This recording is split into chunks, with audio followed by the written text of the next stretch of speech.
అమరవీరుడైన అగ్నివీర్ మురళీ నాయక్ కుటుంబాన్ని పరామర్శిస్తూ జ్యోతిబాయి గారికి అలాగే శ్రీరామ్ నాయక్ గారికి కూడా మీ ఇంట్లో పెద్ద కొడుకుగా నేను ఉంటాను అన్న భరోసా ఇస్తూ ఈరోజు ఆ కుటుంబాన్ని ఆదుకుంటూ 25 లక్షల చెక్కు కూడా ఇవ్వడం జరిగింది.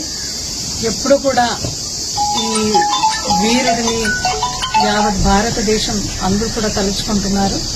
ఉగ్రవాది దాడిలో తన ప్రాణాన్ని అర్పిస్తూ ప్రజల్ని దేశాన్ని రక్షించిన అమరవీరుడు మురళీ నాయక్ వాళ్ళ సాహసాన్ని ఆయన దేశభక్తిని ఎల్లప్పుడూ కూడా మేము గుర్తుపెట్టుకుంటాం. ఇంకా రాబోయే రోజుల్లో కూడా ఈ కుటుంబానికి ఖచ్చితంగా మేము వైఎస్ఆర్సీపీ పార్టీ అలాగే మన క్యాడర్ లీడర్స్ మళ్ళా జగన్మోహన్ రెడ్డి గారి ఆశీస్సులు ఎల్లప్పుడూ కూడా ఉంటుంది అని మీ అందరూ కూడా సమయంగా చెప్పుకుంటూ మురళీ నాయక్ గారు చనిపోయినారు అని తెలిసిన వెంటనే ప్రప్రథమంగా పరామర్శిస్తూ జగన్మోహన్ రెడ్డి గారు నేను మీ ఇంటికి వస్తాను పరామర్శిస్తాను అని చెప్తున్నారు.